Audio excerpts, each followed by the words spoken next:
You built the car before you ever raced it. That was the rule. That was the whole first hour. You're sitting too close to the screen, controller in your lap, and there's a workbench in front of you and a bin of bricks, and you're snapping pieces onto a chassis, one at a time. A wider base so it wouldn't tip. A cockpit. Something that looked fast, even if it wasn't.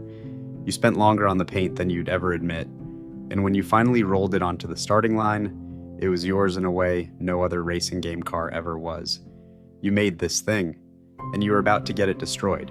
Because waiting up ahead, on the last track, was a kid in orange with a rocket on his back, and he was faster than you, and everybody knew it. This was a video game, and it let you build the car with the same bricks you had spilled across your bedroom floor. Here's what made it different from every other racing game. In every other one, you picked a car off a menu. A red one, a blue one, done. But this one handed you a garage and a pile of bricks and said make it yourself. So you did. You snapped it together piece by piece, and the game actually raced the thing you built. If you made it too tall, it tipped in the corners. If you made it wrong, you lost. Your bad choices were right there on the track with you. Nobody else's car looked like yours. That was the point. Let me take you back to the tracks. The whole game was a tour. You raced through a pirate world, a jungle, a place made of ice, a desert, and each one had its own driver you had to beat. And the way you beat them wasn't just speed.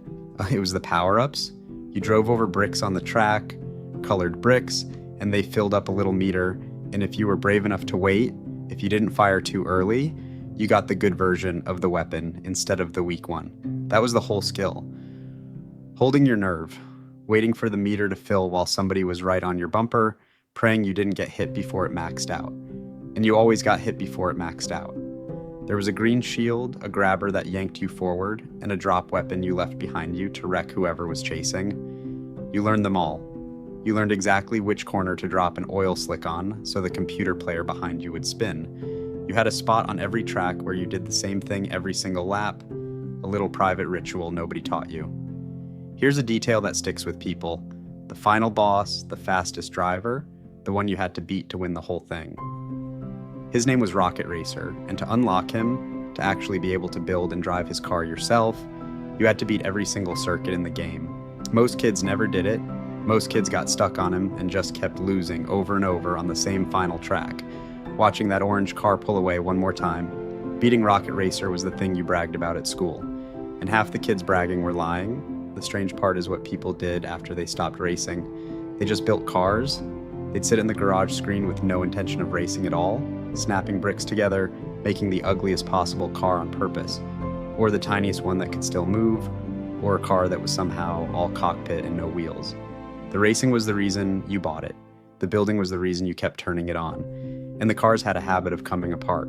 If you built something top-heavy and clipped a wall, bricks would actually fly off your car and scatter across the track, and you'd finish the lap driving a wreck, half your car gone, the pieces you'd carefully chosen just lying on the road behind you. You'd lose the race, and you'd rebuild the exact same doomed car again, because you liked how it looked.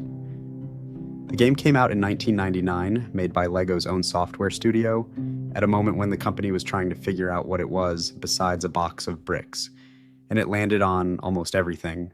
The PlayStation, the Nintendo 64, the computer. It sold in the millions, and it did it in the United Kingdom, in Australia, in Canada, in living rooms all over, kids in every one of them building a car, and then losing to the same orange racer.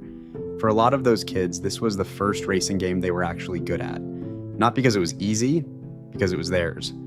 You couldn't blame the car, you built the car. For a few years, this was just what a certain kind of afternoon looked like. You came home, you loaded it up, you tweaked your car one more time, you took another run at the driver who kept beating you.